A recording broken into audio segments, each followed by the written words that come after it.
When you finally get home, sometime past 2200 that night, your mother was waiting at the kitchen table, worried sick. You'd opened the door and tossed your satchel beside it, but your mother was in a joyous panic. "Oh, Link, you're home! I was so worried about you. Where have you been all day? I got a call from Camilla saying you'd been a big help at the ranch, but that's all I've heard from you since. That was 12 hours ago." She ran up and squeezed a worried, motherly embrace around you, then sighed with both relief and regret. "You're growing up so fast. Too fast for Mom to keep up with you anymore. I guess it's time you got some more freedom, huh?"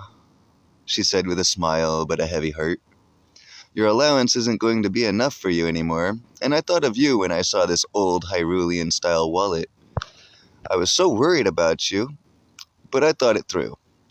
I think the wallet helped me come to the conclusion that you're going to be a man someday." She continued, speaking more for herself than for you. "I think you'll be better able to learn about growing up with a bigger wallet," she said, handing it over. "It's not much, but I'd feel better knowing that you had something to stay in touch with your mommy." Inside it was a Game Boy. You stare at it for a while before pulling it out. "You can only call home right now, but if you bring it to me later, I'll add your friends' numbers. But you need to only use it in emergencies, okay?" You stare at it a moment longer before looking her in the eye and nodding in affirmation. At the dinner table, a cold plate of pasta sat on the table in front of the chair that you'd have sat in that evening. "You can still warm it up. It'll still be good. I had it covered when you didn't show up for dinner," she said as she was ascending the stairs. "I'm going to bed, and so are you. As soon as you finish eating, washing up, and changing into your jammies." You smile and roll your eyes, both sarcastically amused and genuinely happy. Plus, the pasta was great and just exactly what you needed. The next morning, you were abruptly awoken by a familiar game tune coming from an unfamiliar location. You fumble around the desk and find the new phone. It was ringing at 6 o'clock in the morning. You open it up and put it to your ear, but it had gone silent and nothing happened. It made another sound. Just a sound, not a tune this time, right in your ear. You studied it a moment and saw on the Game Boy screen one new text. And then you fiddle with it and find the text. It read, "I forgot to explain it better. You can't actually make any calls except emergency calls. You can text me. And when I add your friends' numbers, you can text them too. But phone calls are limited to me and emergency services only. Going to the store, we're out of eggs and batter. Be back soon, Mom." You groan loudly and roll over, back into bed. Lie still for a moment, groan some more, and lazily sweep your feet over the edge of the bed and slouch. You rub your forehead and groan yet again, as you begin stretching your arms out behind you and leaning from side to side. And groaning, protesting this hope-dashed awakening, having hoped you could have slept in. Hopping out of bed, you reach for your toes and then arc your back and fall against the bed.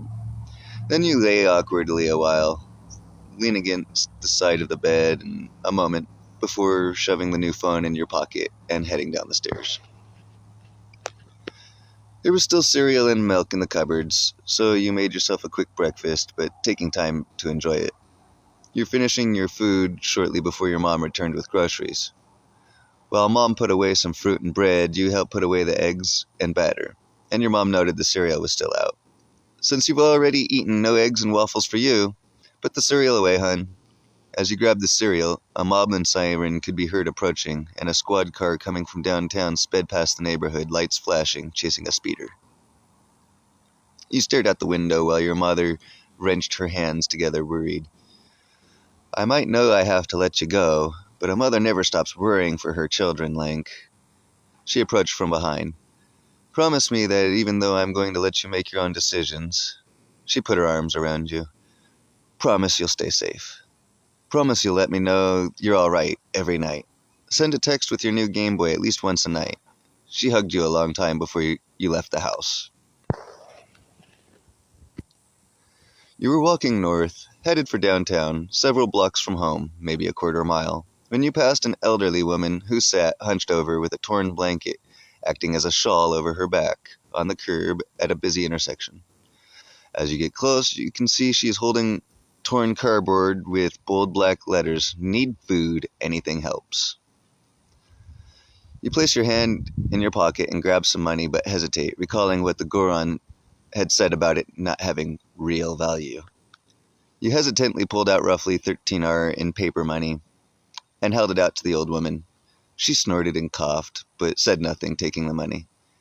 You could now see she was much older than you had originally thought, as if she was as old as time itself. You awkwardly open your new wallet and look inside. The old woman abruptly belted, "So what? Don't care about me at all, do ya?" She was glaring. You withdrew the 3 green rupees with a certain tinge of melancholy, and the woman's expression changed, softened. She watched the rupees intently, her eyes widening as you hand them over to her, as if she'd been given manna from heaven. She smiled a toothless grin and put the rupees away in the folds of her clothes, happily cocking her head side to side as if retracting her previous venom and forgiving herself. "I spoke too soon," she giggled in her raspy voice. "Today you will have okay luck. Watch out for your friends next week." She spoke cryptically. You try to ignore it, but feel good for helping the old woman out. Downtown, the skate park is empty this early in the morning, but beginning to attract attention. The patrolling Goron slept, curled up like a rock under the bridge. Traffic was only beginning to pick up in the streets, and you could see your friend Crystal walking high above across the main bridge and on her way down to the main street. You bolt for the bridge, hurrying to the intersection to meet her. She sees you, and her eyes widen with her smile. "Link!" she called out as she dashed toward you. You meet up at the intersection, and Crystal excitedly spoke while you caught your breath. "What are you doing way out here so early? I don't think I've ever even seen you downtown so early like this before." You grab your Game Boy and open it up to show her the text you'd gotten for a wake-up call. "Oh, wow, you finally have a phone, too! You have to text me. Here's my number." She started showing you how to save her number and abruptly noted the message about input lock. "Oh, it looks like you can't just text me. Gotta confirm it first, and it's passworded, so I can't do that for you." "Did you do that, or your mom?" "No sweat. I'll write mine down for you." She smiled. Abruptly, after exchanging her note with you, she blurted out, "Hey, come to the shop with me. Someone dropped off the coolest thing I've ever seen. Just this weekend. You'll want to check it out before someone buys it any day now. I wanted to show you so badly that I'm surprised I forgot to mention it earlier." You accompany your friend to the Trading Post, a store her mother owned in the mall, which Crystal ran and managed when her mother wasn't there, which typically accounted for morning operating time and generally helping with everything after school got out. And during the summer, there were days when Crystal did the whole job alone from opening till closing. The two of you had first met there as small children, before Crystal was old enough to help out around the shop, when your mother had brought you in to pick up your own birthday gift to help that. When your mother... Dang. The two of you had first met there as small children, before Crystal was old enough to help out around the shop, when your mother had brought you in to pick your own birthday gift. You'd chosen a small tan ocarina, but had to fight with Crystal for it because she felt it rightfully belonged to her. In the end, she agreed that you could have it and gave it to you as a token of your establishing a new friendship, and you've shared it ever since. Currently, Crystal kept it in a glass display by the register and took it out to play once in a while. When you arrived, Crystal held up a finger asking for a moment, and she ran through all the opening duties. She unlocked and turned open the mall gate barring the store. She unlocked and turned open the mall gate barring the store, flipped on the light switches, checked the registers and safes, and did a quick bank inventory. And finally, sat behind the register smiling. You know what? When you arrived, Crystal held up a finger, asking for a moment, and ran through all the opening duties. She unlocked and turned open the small... Son of a goddamn bitch, motherfucking hell, goddamn cunt, worthless, wretched cunt, motherfucker. I can fucking goddamn read, motherfucker. God damn it, stop fucking doing it wrong, motherfucker!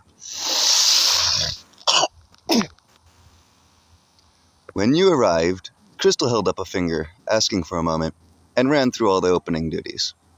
She unlocked and turned open the mall gate barring the store, flipped on the light switches, checked the register and safe, and did a quick bank inventory, and, finally, sat behind the register, smiling at you. "This is gonna blow your mind. I want you to buy it, if you can. I've been holding on to it all week. No one's checked it twice, but I can't just give it to you, But this one is pretty amazing," she said, pulling out a large glass heart. "Some old lady brought it in here asking for a silver rupee. Can you believe that? I thought she meant $100 cash, but she looked at me funny trying to explain what a rupee was. I tried not to laugh at her, and then I had to explain that we don't exchange rupees, and the best I could do was money. She seemed real angry, but was happy enough to take the $100 I offered." She trailed off intentionally. "Which is why I can't just give it to you. It's hard to keep the shop open these days, and as much as I want you to have it, I can't keep it on hold for free. Not that you knew till now, but if you want it, you'll have to either buy it or pay the holding fee, 10 per day." The lady said it was called a heart container, and was worth more than she was asking, which seems funny since she was so happy to take the money regardless. You frown and think hard. You knew you still had almost enough to buy it from your allowance, but you were short by about 20 €. You pulled out this cash and counted it. Crystal smiled huge. "I'll let you pay it off. This is plenty," she said, grabbing it out of your hands mid-count, on the spot, without shame. You recoil offensively, but do nothing. More an act than actual offense.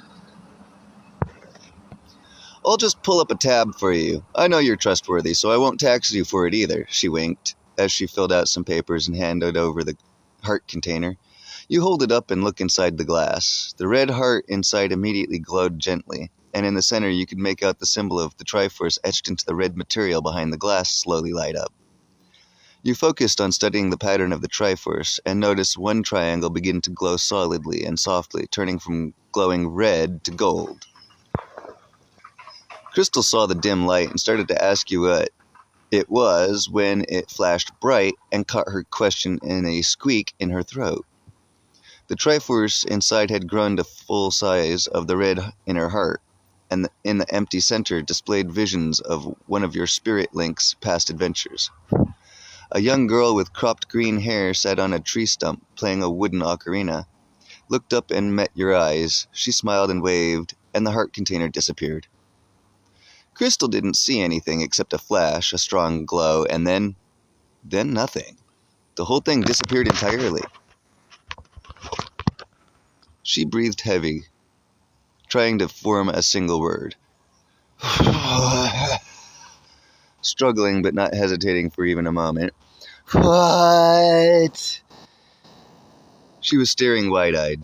She couldn't move or speak. That was all she had left. You are not far from her state of shock either. Had you not woven words with Garudian witches in the woods, nor awakened to dirtier dealings downtown, and discussed the details with a derelict Goron, you'd have been utterly freaked out by this. So, as such, you were able to find some stability with one hand, oblivious yet calm, and lean against the counter Crystal sat at, with the cash register. You just stare out into space behind her as if some fixed point light years away had your undivided attention. The two of you sat in silence for a long time, unable to comprehend what had just occurred, neither of you having applicable words to speak, and the only questions could form briefly in mind before creating more questions that could not even be asked, much less answered, let alone grasped. A frustrated customer waited for 2 whole minutes before politely clearing her throat, recapturing Crystal's attention from the shock. The lady bought a trinket and left, muttering something under her breath about the service. Crystal's return to reality was alone, and she nudged you to join her. You blink a few times and stand upright at the counter. "You have no idea what happened, do you?" Crystal finally asked, almost nonchalantly. You can only shake your head, still dazed. You notice somebody sitting in the mall outside the shop, and you shake your head as you shake your head, and slowly return your gaze to an unoccupied bench. God damn it. You can only shake your head, still dazed. You notice someone sitting in the mall outside the shop as you shake your head, and slowly return your gaze to an occupied mall bench.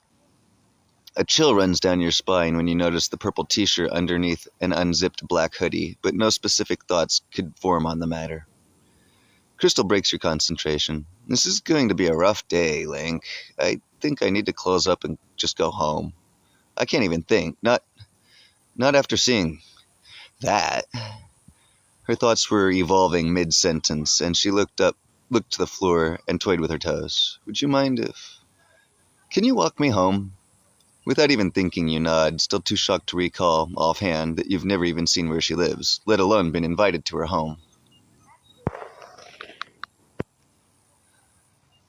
Across the river, a few miles from the ranch, you and Crystal silently stroll beside each other, one caught up in worry, the other in contemplation, yet both of you unaware of being followed.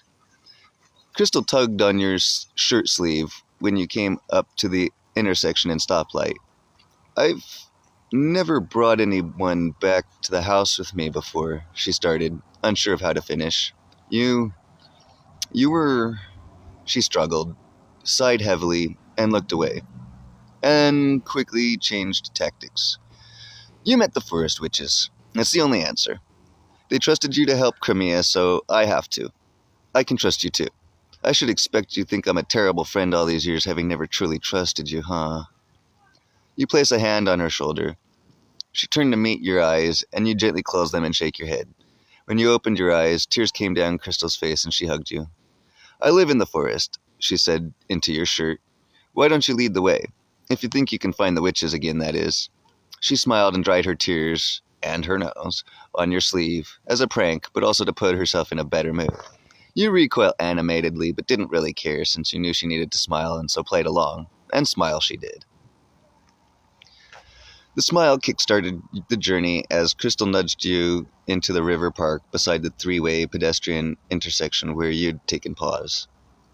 You know the double LR is roughly east of here, so keep going northeast till things look familiar. Normally, I'd take the trails, but... She looked around and whispered, I think we're being followed. Plus, I want to see if Kome and Kotake remember me. You abruptly stop and look around. Shh, Crystal whispered. Keep walking. You bent over to adjust your shoes, trying to look as nonchalant as possible, then continued. After nearly 2 miles of pathless forest, small unkempt trails started winding and braiding through the forest, and Crystal picked the path to walk. We're close to the ranch. Does any of it look familiar, Link? Your response was clearer to you than to Crystal.